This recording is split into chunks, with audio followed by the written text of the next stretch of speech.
Hello दोस्तों, मेरे YouTube channel पर आप सभी का बहुत बहुत स्वागत है। दोस्तों, आज हम जानेंगे कि केंद्र सरकार ने भारतीय शिक्षा बोर्ड का गठन किया है और इसके गठन करने के पीछे का मकसद क्या है। दोस्तों, अभी हाल ही में मोदी सरकार ने 2 अगस्त 2022 को भारतीय शिक्षा बोर्ड का गठन किया है। तो क्या ये अचानक से हो गया है या फिर पहले से ही इसकी कोई प्री प्लानिंग चली हुई थी। तो दोस्तों, आपने बाबा रामदेव का नाम बहुत अच्छे से सुना होगा, जो मतलब पतंजलि से संबंधित है।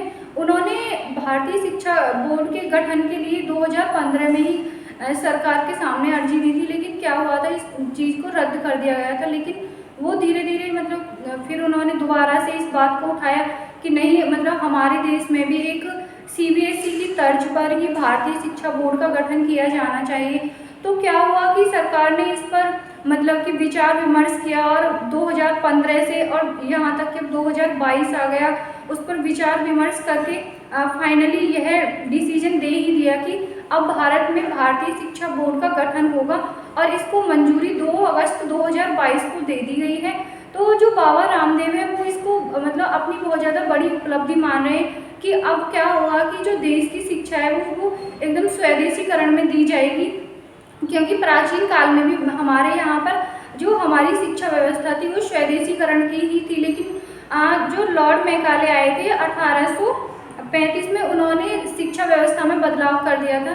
तो इसी बदलाव के चलते बाबा रामदेव ने अब कहा है कि जो लॉर्ड मैकाले ने 1835 में आकर पाप किया था, हमारी शिक्षा नीति में उथल मचाया था, उसमें जो बदलाव किए थे, अब समय आ गया है कि हम अपनी शिक्षा नीति को अपने तरीके से मतलब स्वदेशीकरण के माध्यम से अपने नागरिकों को दें।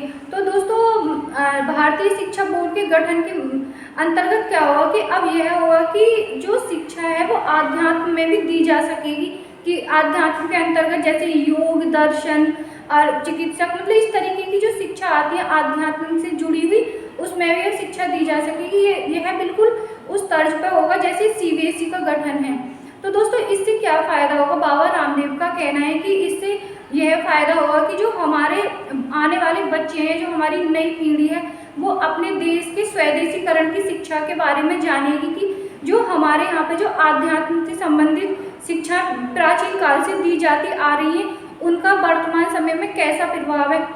क्योंकि हमारे यहाँ पर योग के माध्यम से इतनी बहुत सारी चीज़ों को किया जाता था, दर्शन के माध्यम से जो ब्रह्मांड में चीज़ें हुआ करती थी उनका पहले ही अनुमान लगा लिया गया था और बता दिया गया था कि जो आर्यभट्ट थे उन्होंने पहले ही बोल दिया था कि पृथ्वी गोल है।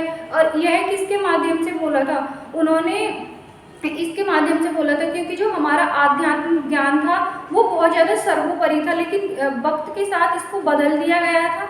तो इसी बदलाव के चलते अब फिर से इसमें बदलाव किया जा रहा है और भारतीय शिक्षा बोर्ड का गठन कर दिया गया है। इस पे एक समिति मतलब बिठाने की भी योजना बन गई है कि इसमें यह तय किया जाएगा कि किस किस चीज़ को इसमें शामिल किया जाएगा और इससे हमारे भविष्य में जो नई पीढ़ी है उस पर क्या प्रभाव पड़ेगा।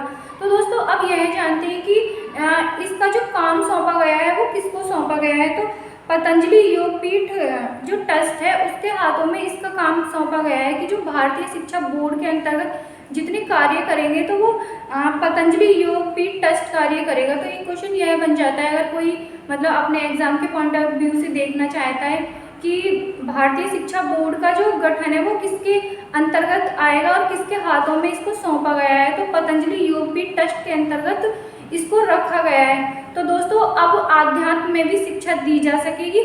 तो मुझे लगता है आपको सुनकर बहुत अच्छा लगा होगा। अगर वीडियो अच्छी लगी हो तो वीडियो को लाइक करें। Thank you.